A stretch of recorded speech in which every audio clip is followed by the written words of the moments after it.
name's Tyler Roberts. I'm with P&K Pinpoint. Today we're starting a new series called Tech Tip of the Month.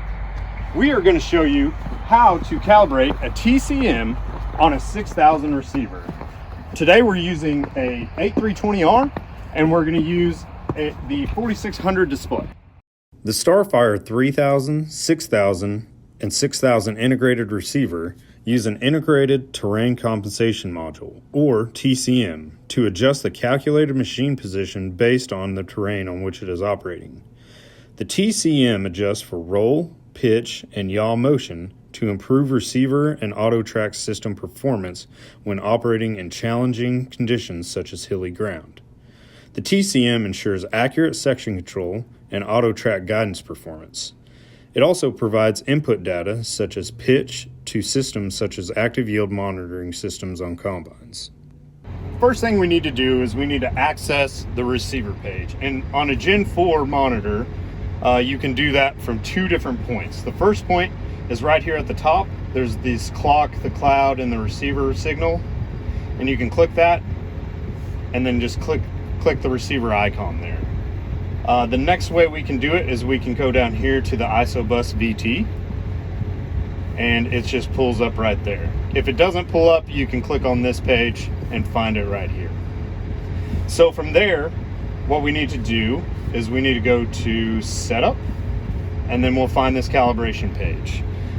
Now what we need to do is we need to either mark a stationary spot in the field, or what we have done is we have drawn a line in the snow right now, and that's what we're going to use. So what we've done is we've drawn a line on the rear axle of this machine, and the points are going to be different per machine basis, but since we're in an 8R, which is a fixed frame tractor, we're going to use the back axle as a reference point. And so we parked on a reference point and we're going to hit this calibration, and up will show a diagram of where you need to line up according to what type of tractor you're using. So since we're lining up, we're facing east right now, we're going to hit the calibrate button and it's going to go through. Now we need to turn around in our same tracks at the same point and be facing west. So that's what I'm going to do right now.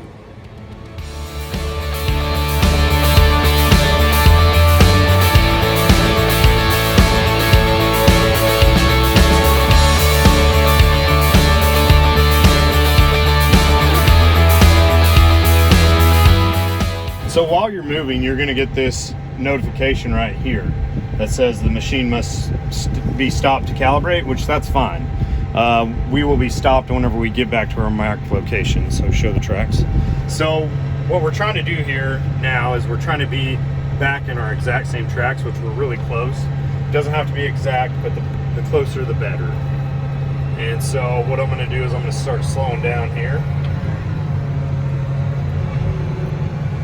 We're going to try to stop right here at this line that we fixed. Scoot up just a hair. Okay. So now, once we're at the spot that we marked, we'll go ahead and hit this calibrate again.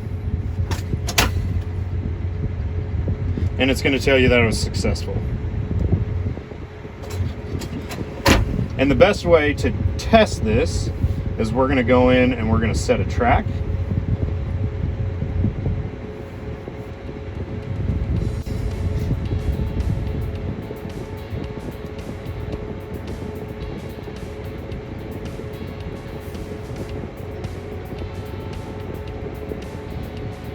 We're going to set in a heading.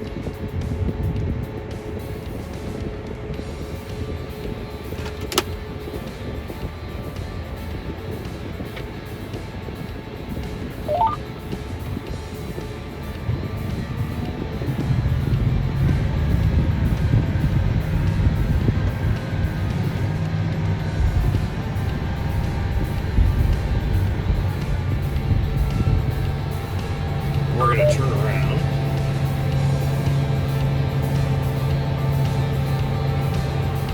We're going to make sure that we get right back in our tracks from the previous pass.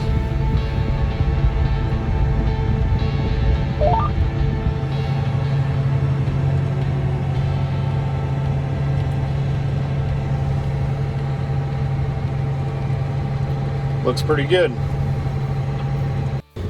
So this time we're using a 2630 with a 6000 receiver.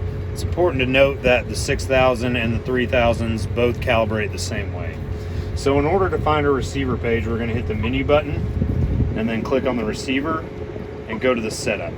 So we've parked on our reference line now, and so we're going to hit calibrate and we're going to run through this again. So now we have to pull up.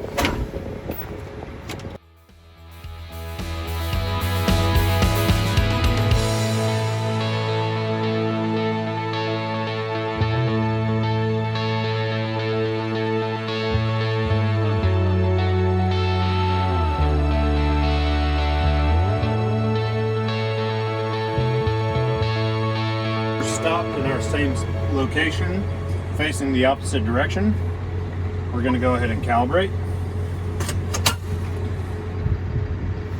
and it shows that it's successful. Now we can test it the same way.